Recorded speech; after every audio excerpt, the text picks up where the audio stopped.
Hey guys, welcome to the Titanium Vault. I'm your host, RJ Bates. Today I'm sitting down with my good friend and a legend in the industry, John Martinez. How you doing, man?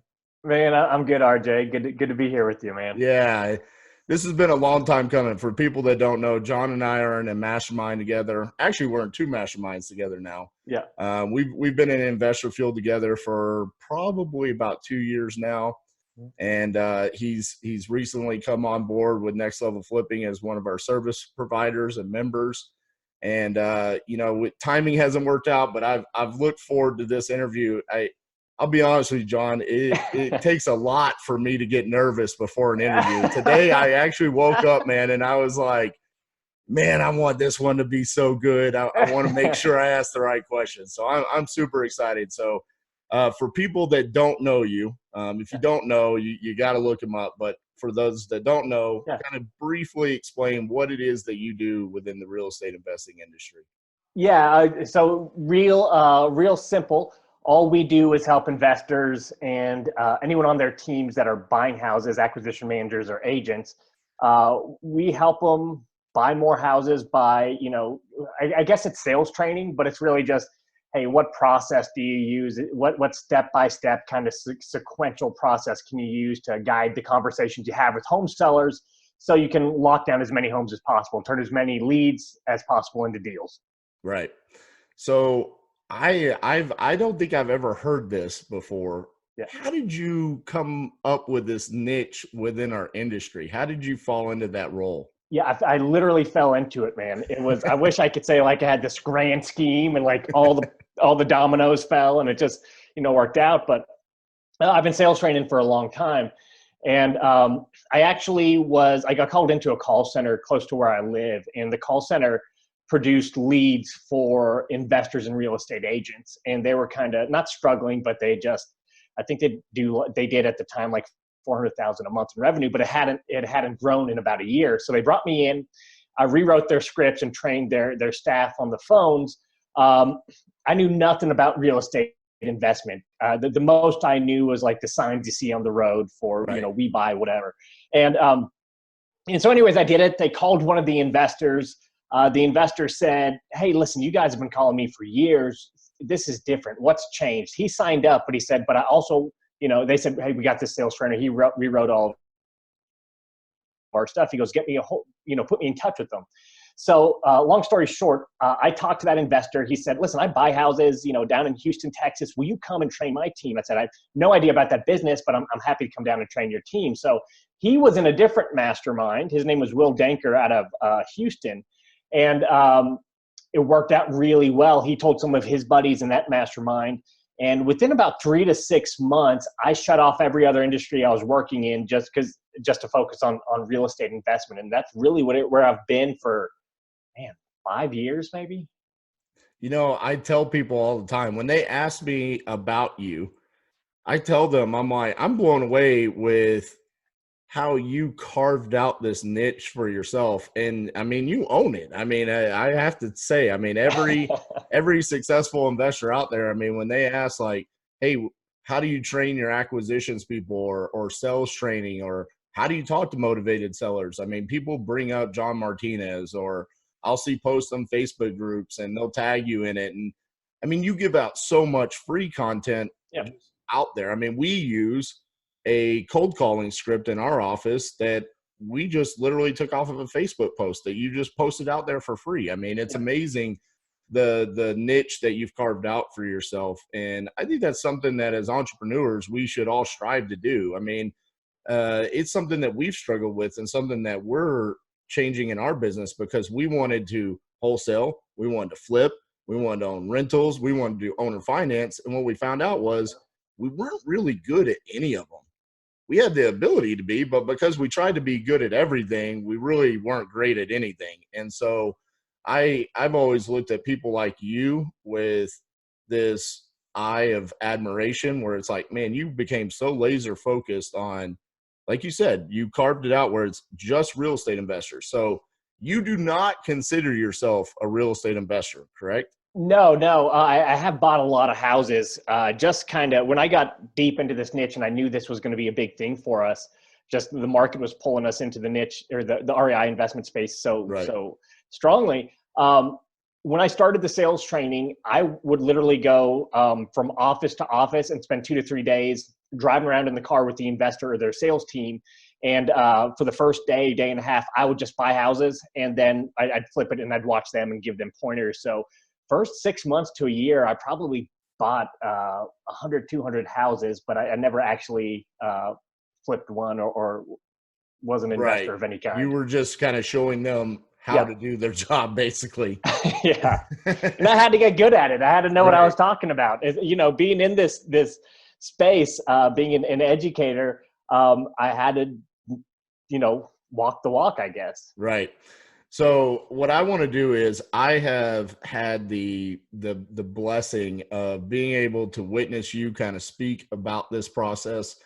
I kind of just want to, you know, for the listeners out there, just kind of give some tips and some pointers, some of the analogies that you've used that literally, I mean, they are analogies that I use on a daily basis now, and things that I tell myself when I'm going on appointments with sellers. You know, there's times where I'm walking and the seller's talking and we're walking through the house and they're walking before me, and I'm thinking back, like, what was that John said that one time at the Dallas Investor Fuel? So let's talk about the seller appointment process, you know, kind of get a little bit granular here.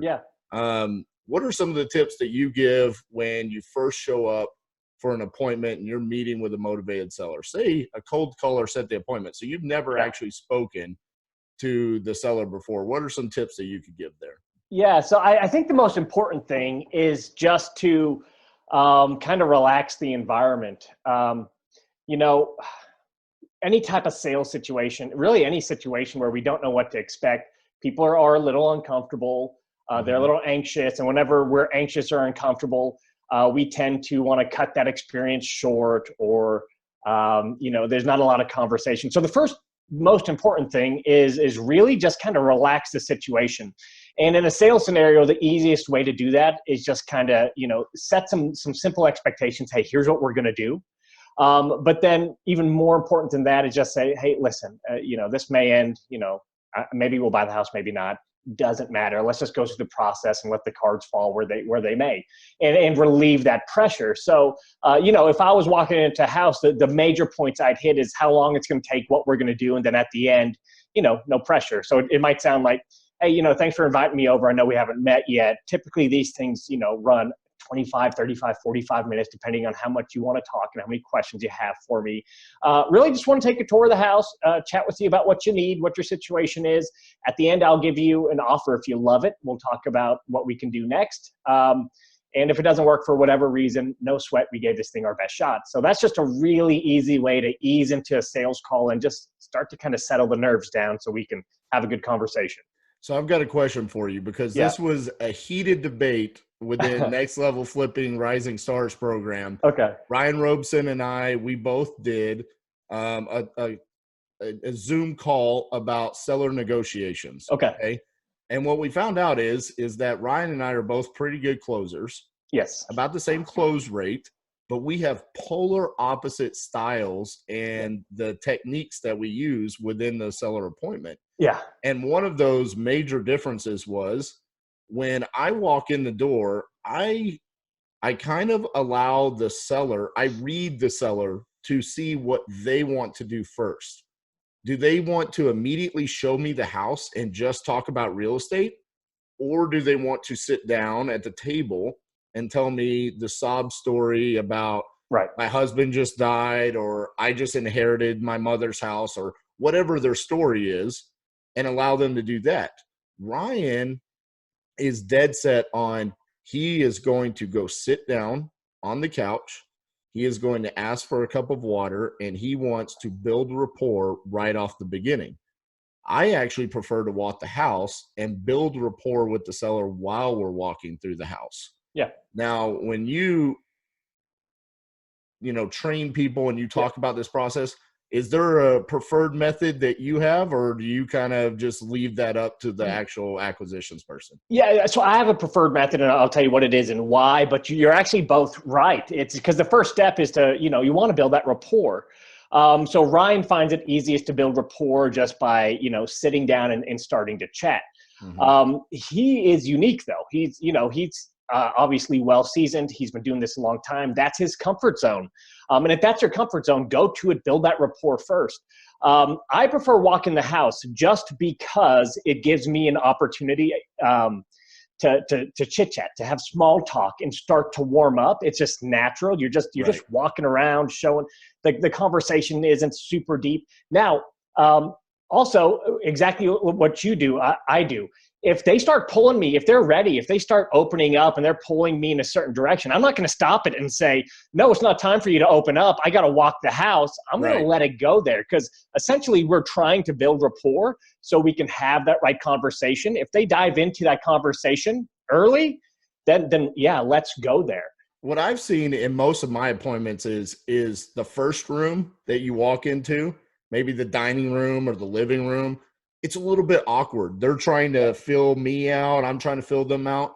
And you find something to talk about within the house, be it a picture on the wall, something that you clearly see they remodeled, new flooring, or a granite countertops, or something like, oh, those are really pretty granite countertops. And then suddenly they ease up and they start talking. And about the second or third room that you go into, we stop walking and we just start talking, and they lead the conversation. That's how it works for me most times. So that's why, and I agree with you. Ryan he's a brilliant person, but he's a little bit unique. And I think he actually thrives within the awkwardness of forcing that sit down on the couch, and then he can control the conversation from there. So yeah, I mean, he can do it in a very nurturing way.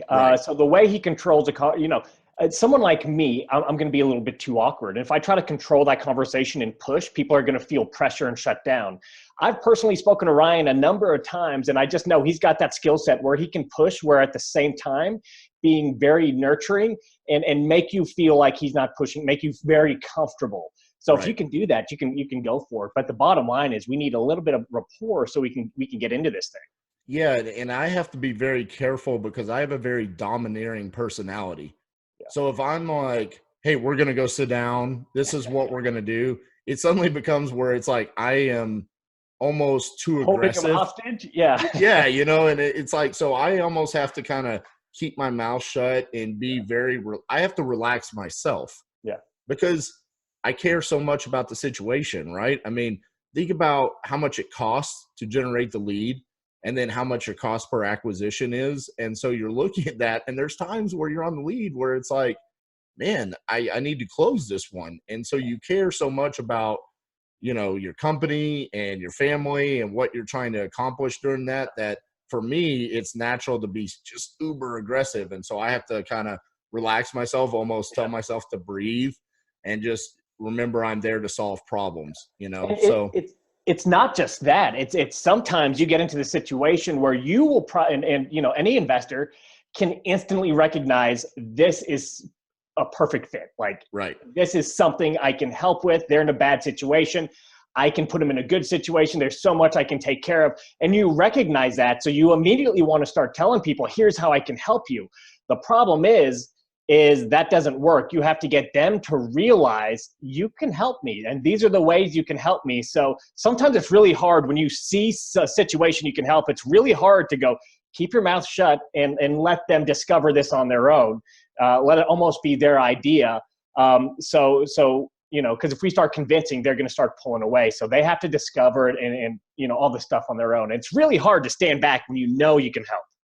So let's talk about, I know one of the things that you've taught me in the past and you talked about was go negative. So for the people that have not heard you talk about that, what do you mean by that, and what's the appropriate way to do that? Yeah, so I think go negative, I originally heard from Sandler Sales Training, so I want to give them credit, but it goes back to really what's called psychological reactance, or what's more commonly known as reverse psychology. And we see and feel this every day in our lives. If you've got kids and you've ever told them what to do, you know how they just snap back with a no. And we feel it in our lives. If a spouse or a boss or society tells you what to do, there's, a lot of us fight against that. Like, no, you don't tell me what to do. I make up my own decisions. It's just natural for people to fight back against demands, suggestions, those types of things.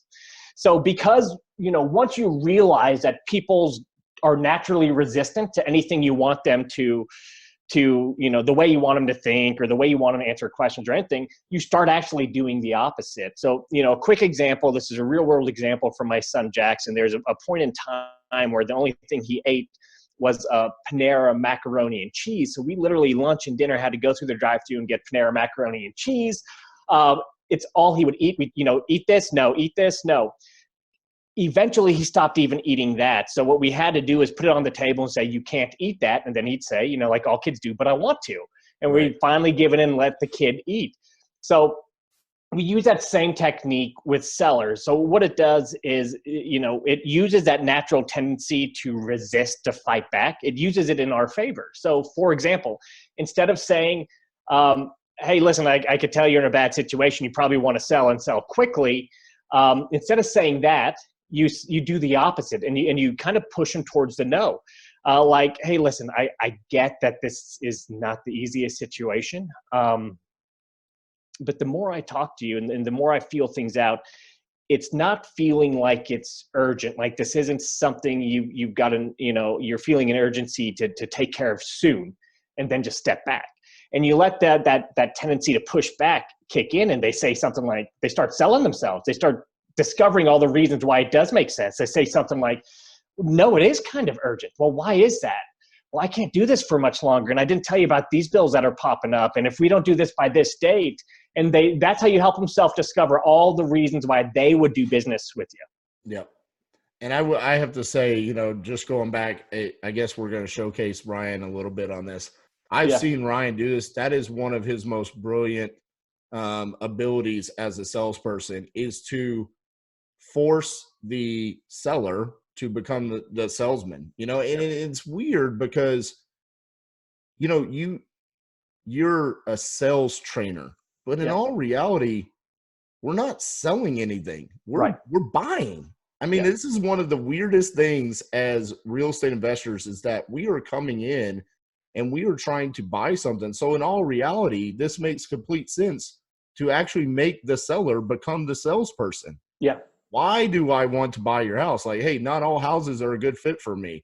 I'm not sure. I only when you taught this to me, it was, hey, I only buy about 10% of the houses that I see. So I hope this is a good fit. I'm not sure if it will be. Let's take a look around the house and see. And the next thing you know, they're telling you all of the great things about the house. And this also makes them come up with numbers. I've had sellers literally just talk themselves into, well, I only owe about 75 on it. If I could walk away with, 15 or 20 in my pocket, I would be pretty good.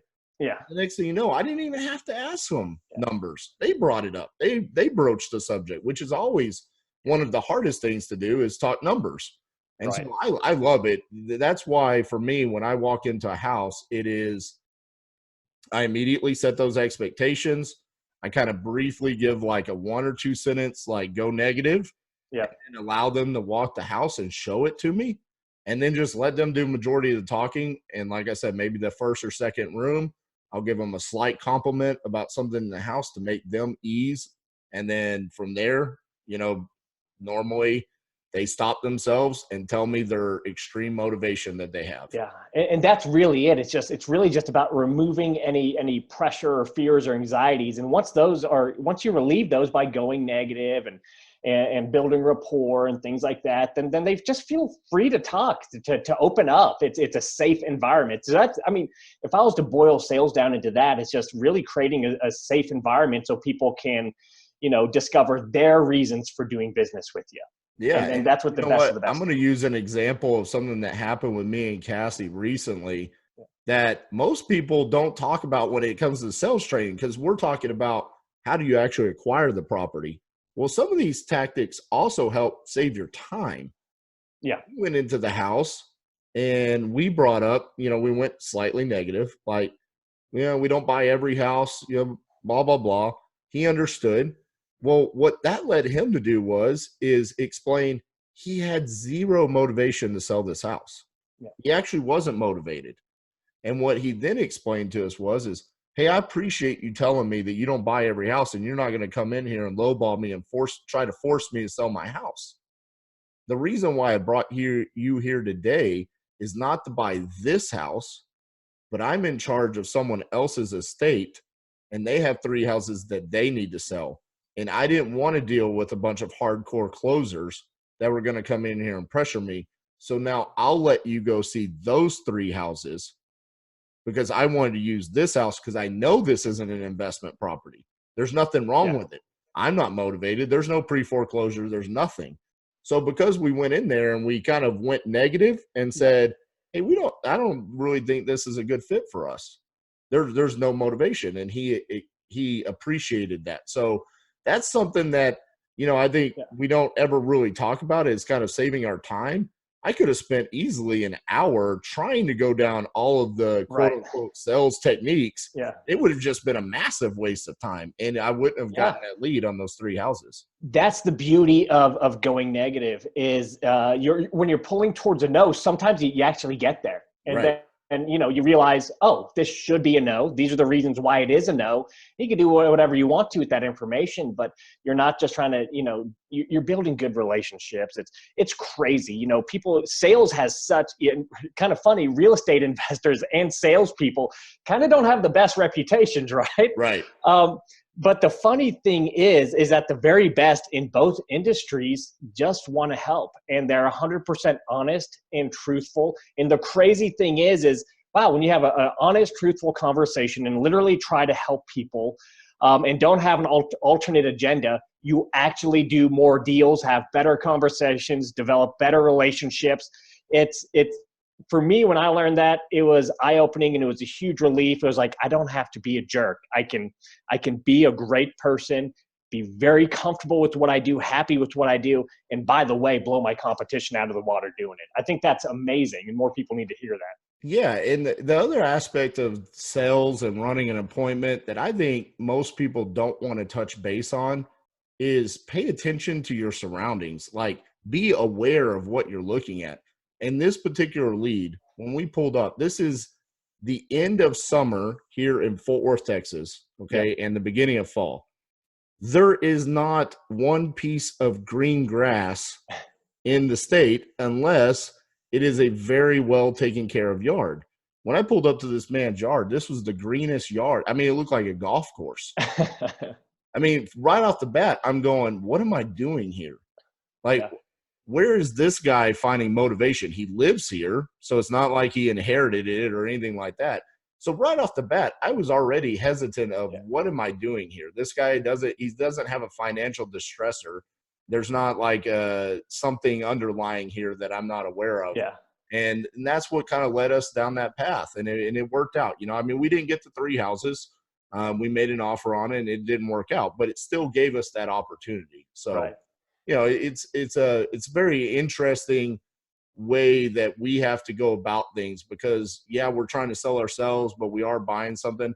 What are some of the other tips that you give, like further on down the appointment?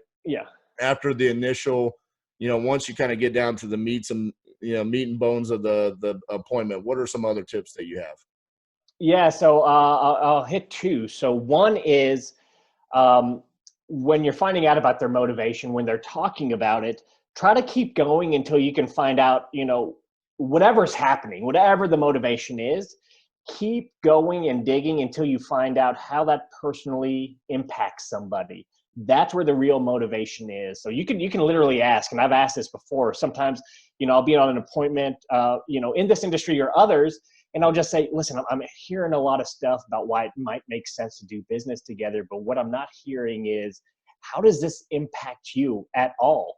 Right. And, and so sometimes I literally just ask it straight out. And, we're looking for, it impacts how I spend my time, what I'm stressed out about, what I don't get to do because of this junk. And that's really the motivation you're looking to solve. The rest of the stuff is just fluff until you get down nobody takes action unless they're being personally impacted by something, or a loved one is being personally impacted. And I guess you could say if a loved one's being impacted, then you are, right? Because you feel bad for them. No one wants, anything bad to happen to their loved one. So personal impact is real motivation. So don't stop the conversation until you get there if possible.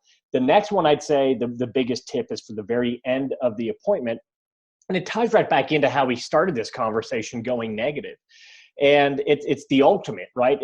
If you end an appointment and it's not a yes, you gotta live by the rule that it's a no. Like, that's just it. There's yeses and there's nos. Like, as salespeople, as investors, we try to, convince ourselves that, there's a light at the end of the tunnel. But at the end of the day, if I sat down and I talked to 100 investors and I said, okay, how'd the appointment end? Okay, well, we're going to talk later. Okay, so was that a yes? No. Okay, how'd the appointment end? Well, they just got to, check with this one person. Okay, was that a yes? I guess not.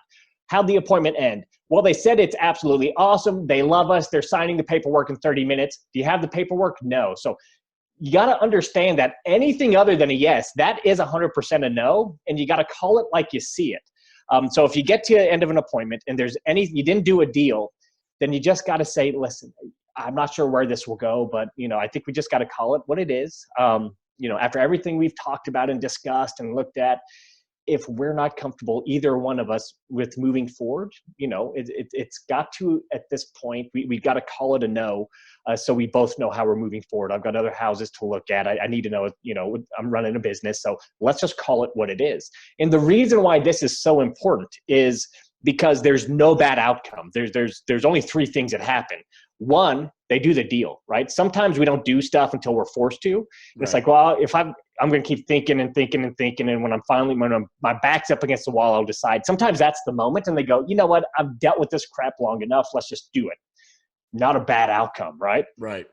Next thing that can happen is it's a no, and they say, yeah, I think you're right. It's just not going to work out right now. And even though you don't want to know, it's like, shoot, at least you know where you are. Like, what's going on, right? You're not following up with, if you're in this business marketing at all for 6 months, you've got probably 1,000 leads you're trying to follow up with. Impossible. So at least it helps you know where you're at with that seller, and you can go a couple of different ways. But another thing that happens sometimes is if there is motivation and it's not a no, there's just something that they're still trying to figure out, it exposes that, and they won't let you leave. They'll say, no, it's not that, it's not, I am interested. I just got to figure this out. I got to think about this. I got to talk to this person. And then you've uncovered the one or two little things that are keeping this deal from moving forward. It might turn into a deal. It might not, but at least you know what's standing in the way and you can address it. So that's the rule. Anything other than a yes is a no. You can't lose. You absolutely can't. I love that third outcome that you just brought up, because I think that's something that, as investors, I think we could all go back to this huge thing that the seller didn't tell us. Yeah. That's exposed with that phone call 2 days after the appointment, where they're like, okay, so here's the situation. Right. There's another heir involved, or I'm divorced and I can't actually sell my, or something along these lines, that it's like, holy cow, like, now I understand. And so to expose that during the meeting, during the appointment, that's a huge benefit to the whole process, because what are we doing? We're solving a problem, right? And so if we don't fully understand all of the problems up front and that exposes it, now you've actually won the game. Now you can sit there and try to solve the actual issue, the issue that maybe they didn't want to tell you until you forced it. Like, hey, I want to sell RJ my house, but I can't because of this one factor, and I haven't told him yet. That's huge. Going back to the first tip that you gave there, when you dig deep and you get to that motivation and you understand how it's personally impacting them or a loved one or something like that, what do you do with that information? Because I think that is something that we kind of struggle with. We talk a lot about building rapport and finding that motivation, but what do you do with that information once you have it? That is a good freaking question. Probably one of the best questions I've ever been asked. Yes. With that information is you make that the problem you're solving. You make that you turn the conversation, you use that to change the conversation from real estate and buying houses to solving that problem. And I'm going to give you an example because I'm guessing it's just a ton of investors, both, mature investors who listen to this, investors just starting out, and everything in between. But I'm going to use an example of investors to make my point. So why do people invest in real estate? Why do people choose this path?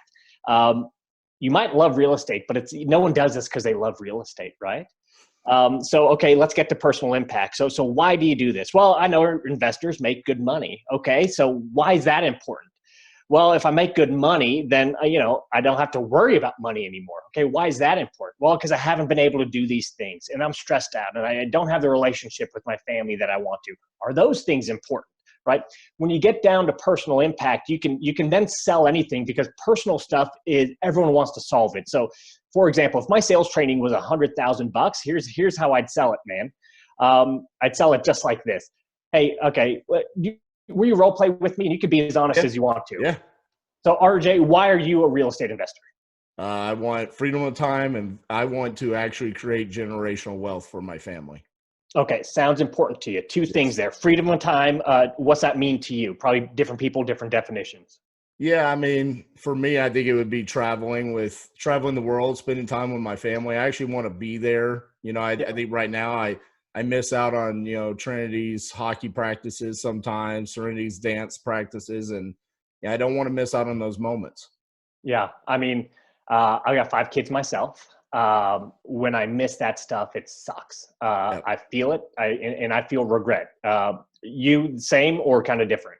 No, yeah, absolutely. I think it's always frustrating when I miss it by, say, a half hour, so I don't go, and then I have to sit at home for an hour by myself, and then I have to ask for the recap, and it's always chaos after because it's dinner, shower, bedtime, homework, and there's no time to actually catch up. So because I missed the moment, I really don't get to spend any time with them at all that night.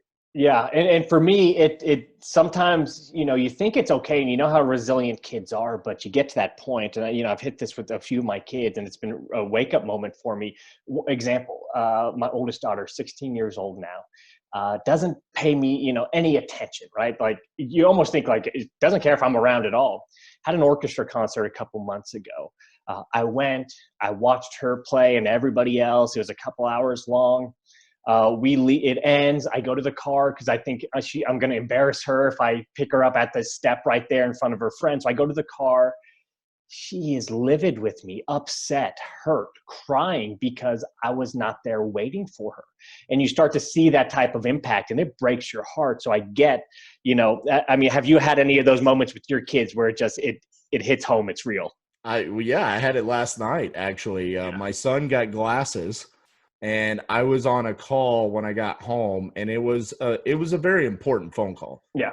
And I had to stay on it. And my son knows that I've worn glasses since I was a kid, and he had a ton of questions. My son is over analytical, so he wanted to ask, where do I put them when I go to, when I take a shower, where do I put them? Yeah. When I go to bed, where do I put them? How do I clean them?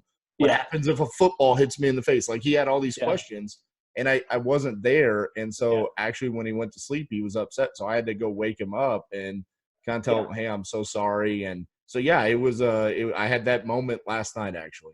Okay. I mean, so that's important. I get that. I feel it. I live it every single day. So I get it.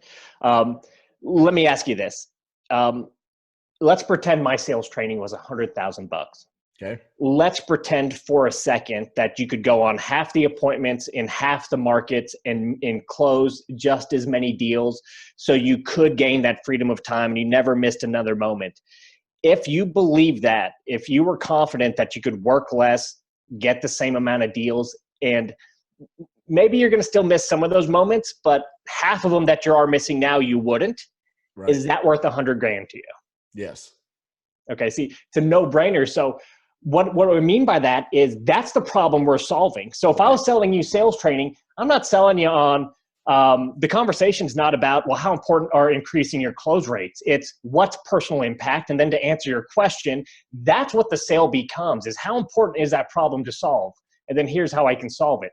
Now, if someone was looking at my sales training, they're going to put some number on it. But if we get to what the real personal impact is, that's a much bigger problem that people are going to be much more willing to invest in solving. Does that answer the question, man? Yeah, I think so. And on top of that, I mean, your sales abilities while you're selling someone else, it's literally like an audition. Like if you were selling me something, I'm going to pay attention to how you sell me on your training. And when I come out of it, I'm going to be like, wow, I feel good about the fact that he just sold me. I'm now super excited to learn from him and get those techniques, you know? So yeah, I mean, it does answer the question. And I think it's very important for us to understand that, because I think from a high level, you know, it's very easy for us to say things like build rapport and find their motivation. But then when it comes down to it, I think the things that separate great closers from the average is what you do with that once you have it. Yeah.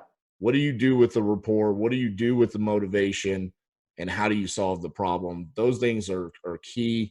I think oftentimes they're probably talked about in your training, but in the high level Facebook groups and the masterminds and things like that, sometimes that's not touched on enough, and what it actually means to solve a problem. So thank you for sharing that analogy there for us. Another thing I want to talk about before we wrap up is I don't think many people understand the introvert that you are.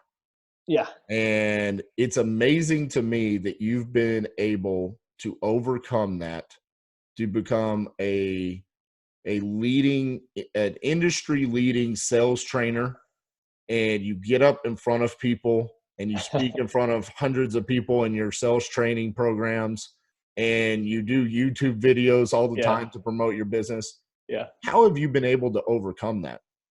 I wouldn't say I've overcome it. It's still scary. I mean, every event I go to, I freak out on the inside. You know, it's I guess I don't know. I found some creative ways to overcome it. So instead of doing stuff live, I do videos, because I can speak and, you know, I can sit in my car and talk to my phone. And then I've never watched a single one of my videos, because then I freak out like, oh, people are going to see this. I look dumb. I said something stupid. Is that what my voice really sounds like? Right.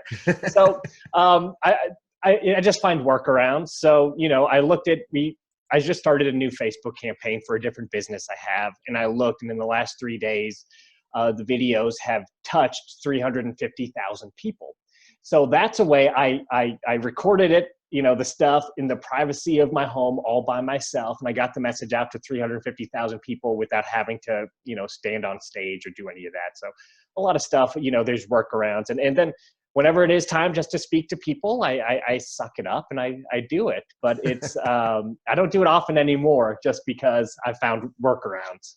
So and the reason why I wanted to bring this up is because there are so many brilliant people that I know in this industry, I've spoken to. I'm blown away by the knowledge that they have. And because they have this natural introvert feelings, they don't put it out there, and they don't let people hear their wisdom like you have and shared it with the world. And you have impacted so many people. I mean, I could think of maybe a handful of people that I personally know in this industry that have touched as many people as you have. I mean, it blows me away. And so thank you for finding the workarounds and overcoming that, because it could have been very easy for you to not have done that. You know, you could have just kind of given in to your natural tendencies. And part of the reason why I did the podcast is because I have a little bit of introvert nature myself, which is funny now, because this has totally busted me out of that. Now I have no problem speaking on stage or doing anything like that, because I've now learned, like, this is a passion of mine, to talk to other people and share the power of real estate investing. So thank you for overcoming your fear and finding those workarounds, man. With that being said, do you have any final thoughts for our listeners and the best way that they can connect with you and learn more from you? Yeah, if anyone wants any of our stuff, just go to midwestrev.com. If you type in reisalesacademy.com, also gets there. So we got free videos and information about everything we do. So easiest way to find out about us. Parting thought, I guess, would just be, I guess I say this all the time because I think this is the most important thing anyone who's building anything can hear is do something, take some action. I think we live at a time where people wait too long and learn too much before doing. Now, education is important. I'm an educator, but there comes a time if you want to make progress, the only way to guarantee progress is by doing. So wherever you're at in your business right now, take that next step and see what happens. Awesome, man. Thank you so much for taking the time. I know you're a busy person. Well, I know you only have like another 2.5 hours this week to work because you only work like 3 hours a week. But if you don't know that joke, follow John on Facebook. Yeah. You'll quickly learn he loves his time with his family. I do. And keeping a lean company. So, John, thank you so much for taking the time today. Guys, that's our episode for this week. If you enjoyed it and you're listening on iTunes, please give us a 5-star rating. If you're watching on YouTube, subscribe and give us a thumbs up. We'll see you next week. Thank you.